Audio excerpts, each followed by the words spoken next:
আমরা কোরআন মাজিদে দেখি কোনো কোনো আয়াতে আল্লাহু, আল্লাহা এবং আল্লাহি দেওয়া থাকে।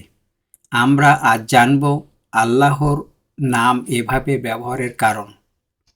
আমরা জানি যে এসেম বা নাম এর শেষ অক্ষরের হরকত পরিবর্তনশীল।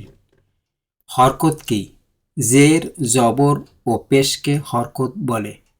হরকতের এই পরিবর্তনকে এহেরব বা বিভক্তি বলে।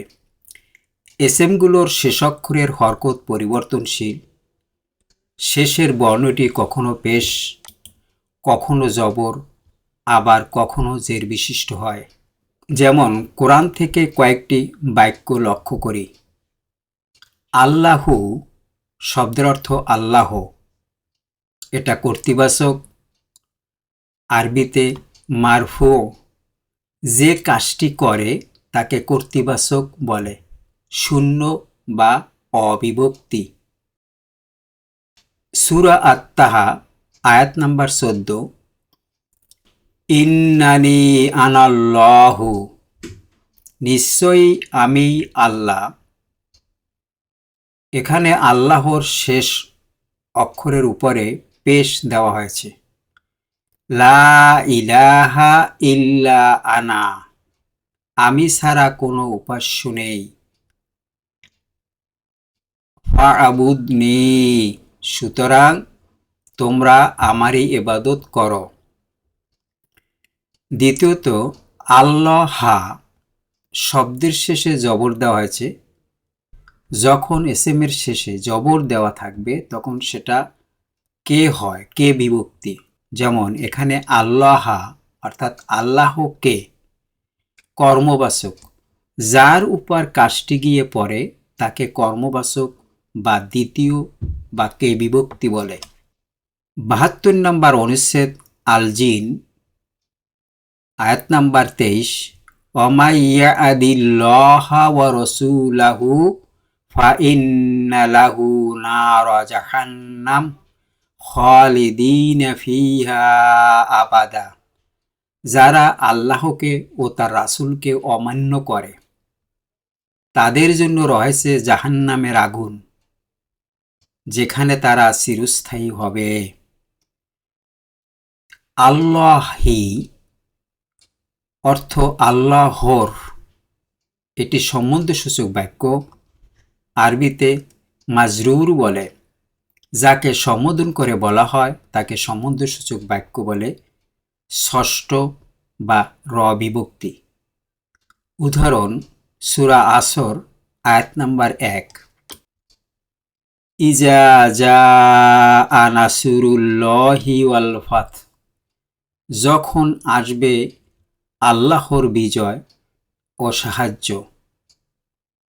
উপরের কোরআনের আয়াতগুলোতে আমরা দেখেছি আল্লাহ শব্দটি ভিন্ন ভিন্ন রূপে এসেছে। কখনো পেশ হয়, কখনো জবর হয়, আবার কখনো জের হয়। এসএমের এই পরিবর্তনকে এহরব বা বিভক্তি বলে। বোঝার সুবিধার্থে আমরা একটা বাক্য তৈরি করি। যেমন বেলাল হামিদকে খালেদের পিছনে দেখেছিল। রআই বেলালুন হামিদান খলফা খালিদিন। বাংলা ব্যাকরণ অনুসারে বেলালকে বলা হয় কর্তৃবাচক, শূন্য বিভক্তি বা অবিভক্তি, কারণ এখানে বেলালের উপরে পেশ দেওয়া। হামিদকে বলা হয় কর্মবাচক, দ্বিতীয় বিভক্তি বা কে বিভক্তি, অর্থাৎ এসএমের শেষে জবর দেওয়া আছে। আবার খালেদকে বলা হয় সম্বন্ধসূচক ষষ্ঠ বা র বিভক্তি। খালিদ এর শেষে জের দেওয়া আছে, এটি ষষ্ঠ বিভক্তি বা র বিভক্তি বলে। এখন কে দেখেছিল? দেখেছিল বেলাল, এটা কর্তৃবাচক। বেলালকে বলা হয় আরবিতে মারফু। কাকে দেখেছিলে? হামিদকে দেখেছিল, এটা কর্মবাচক, কারণ কে বিভক্তি। হামিদানকে বলা হয় আরবিতে মানসুব। কার পিছনে? খালেদের পিছনে। এটা সম্বন্ধসূচক অর্থাৎ বিভক্তি। খালিদানকে বলা হয় আরবিতে মাজরুর। শব্দের শেষে দুই জবর হলে একটা অতিরিক্ত আলিফ যোগ হয়। উদাহরণস্বরূপ সূরা আন-নিসা আয়াত নাম্বার ৯৬, ওয়াকানা আল্লাহু গফুরর রহিমা, এবং আল্লাহ ক্ষমাশীল ও দয়ালু। এখানে গফুরন, রয় দুই জবরের পরে আলিফ যোগ হয়েছে। রহিমান, মান মিমের উপরে দুই জবর, এই জন্য আলিফ যোগ হয়েছে। শব্দের দুই জবরের সাথে অতিরিক্ত আলিফ যোগ হয়েছে। সূরা আন-নিসার ১৭ নম্বর আয়াতে ইন্নাল্লাহা কানা আলিমান হাকিমা, নিশ্চয়ই আল্লাহ সর্বজ্ঞ প্রজ্ঞাময়।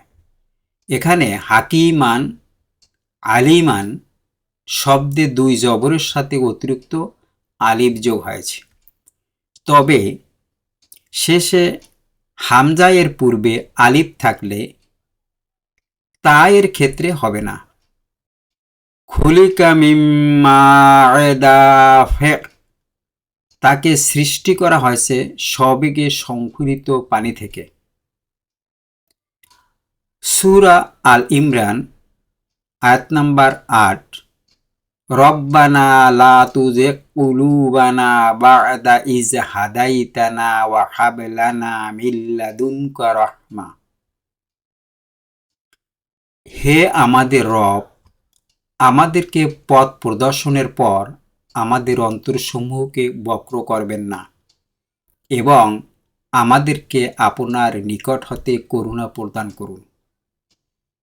এখানে রহমা, তা উপরে দুই জবর থাকলে আলিফ যোগ হয়নি।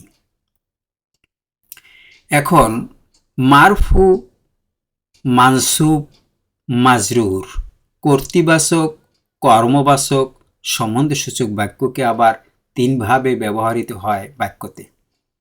যেমন মুরব, দ্বিত্ব, মাবনি।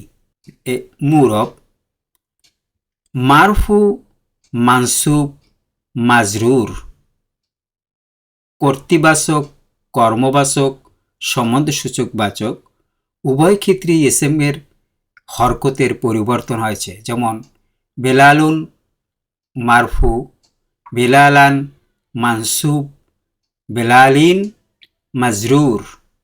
দ্বিত্ব, এখানে মারফু, মানসুব, মাজরুর, কর্তৃবাচক, কর্মবাচক, সম্বন্ধসূচক। এখানে শুধু দুইভাবে মারফু, মানসুব এবং মাজরুর এর কোনো পরিবর্তন নাই। যেমন মারফু আহমাদু পেশ হয়েছে, যখন মানসুব ও মাজরুর এখানে উভয় ক্ষেত্রেই জবর, তবে অর্থের পরিবর্তন হয়। যেমন আহমাদু আহম্মদ, আহমাদা আহম্মদকে আহমাদা মাজরুর সম্বন্ধসূচকের ক্ষেত্রে আহমাদা জবর থাকা অবস্থাও এর পরিবর্তন হবে আহম্মাদের। মাবনি মারফু, মানসুব, মাজরুর উভয় ক্ষেত্রেই অবস্থানের কোনো পরিবর্তন হয় না। যেমন হাজা, এটা, হাজা এটাকে, হাজা এটার। কর্তৃবাচক এটা, কর্মবাচক এটাকে, সম্বন্ধসূচক এটার, উভয় ক্ষেত্রেই কোনো পরিবর্তন হয়নি, তাই এটাকে মাবনি বলে। আল্লাহ যেন আমাদেরকে সুন্দর করে বোঝার তৌফিক দিন, সুন্দর করে বুঝে শুনে পড়ার তৌফিক দিন। আমিন আমিন। সুম্মা আমিন। আসসালামু আলাইকুম ওয়া রাহমাতুল্লাহি ওয়া বারাকাতুহু।